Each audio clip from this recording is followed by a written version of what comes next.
मैं Manto new fans इस week बहुत खुश हुए क्योंकि पिछले वीक हमने देखा बहुत ज़्यादा डिसपॉइंट हुए थे मैं मंटो न्यू फैंस जिस तरह के एपिसोड्स थी। लेकिन सबसे अच्छा सीन इस वीक का वो था जब मंटो महमल का हाथ मांगने चला जाता है सिराज अमृतसरी के पास और बहुत ही खूबसूरत तरीके के साथ एक तमहीद बांधकर मंटो महमल का हाथ मांगता है और बताता है कि मोहब्बत मुझे भी है, मोहब्बत महमल को भी है, लेकिन ना मैंने कभी महमल को कहा ना महमल ने मुझे कभी कहा। यहाँ पर यह बात बताने का मकसद ये था कि हमारा कोई अफेयर नहीं चल रहा या हम किसी रिलेशनशिप में नहीं है। यहाँ पर मोहब्बत करने वालों के लिए भी एक लेसन है कि अगर आप किसी से सच्ची मोहब्बत करते हो और वो मोहब्बत दोनों तरफ है तो आपको किसी रिलेशन में रहने की ज़रूरत नहीं है। पूरी पूरी रात पूरा पूरा दिन बातें करने की ज़रूरत भी नहीं है और ना ही अफेयर चलाने की ज़रूरत है। प्रॉपर वे के अंदर भी सब कुछ हो सकता है। जब सारी बातों का जवाब दे लेता है मंटो सिराज अमृतसरी को, फिर सिराज अमृतसरी को डाउट होने लगता है कि कहीं वो महमल की बात ही तो नहीं कर रहा जो मुझसे मिलने आया, कहीं महमल से ही तो मोहब्बत नहीं हो गई मंटो को। तो उसे अपनी बेटी पर ट्रस्ट होता है कि वो किसी और से मोहब्बत कर ही नहीं सकती जब मैंने उसका रिश्ता कहीं और कर दिया। लेकिन उसको ये बात मालूम नहीं होती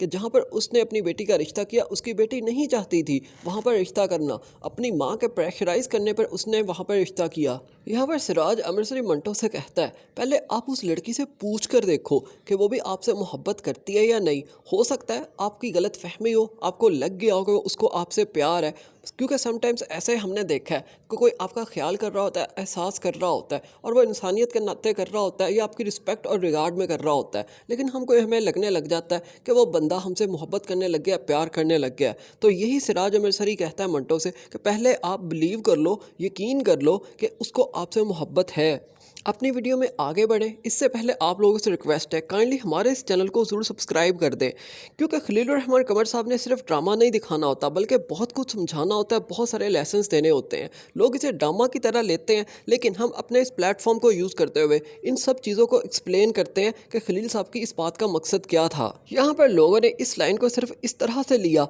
जब सिराज अमृतसरी कहता है पहले यकीन कर लो कि मोहब्बत अगली तरफ है या नहीं, क्योंकि नॉर्मल लाइफ के अंदर भी ऐसा ही होता है, पहले भी मैं एक्सप्लेन कर चुका हूँ। तो यहाँ पर कहने का मकसद ही ये था, ये लाइन डालने का मकसद ही ये था कि लोग बिला वजह किसी को अपनी मोहब्बत समझ लेते हैं, हालांकि वो सिर्फ आपका ख्याल और एहसास कर रहा होता है। सिराज अमृतसरी को पता तो चल गया होता है कि मंटो महमल की बात कर रहा है, लेकिन उसे ये यकीन होता है कि मंटो में इतनी हिम्मत नहीं होगी कि वो डायरेक्ट मेरे मुंह पर कह देगा कि आपकी बेटी से प्यार करता हूँ। इसलिए वो कहता है तुम अपने अम्मा अब्बा का भेजो उस बंदे के पास जिसकी बेटी से आप मोहब्बत करते हो। फिर मंटो बताता है कि मेरे माँ बाप नहीं है। फिर वो बात को और एंगल देने की ट्राई करता है कि अच्छा तुम चाहते हो मैं तुम्हारे बिहाफ पर जाऊँ।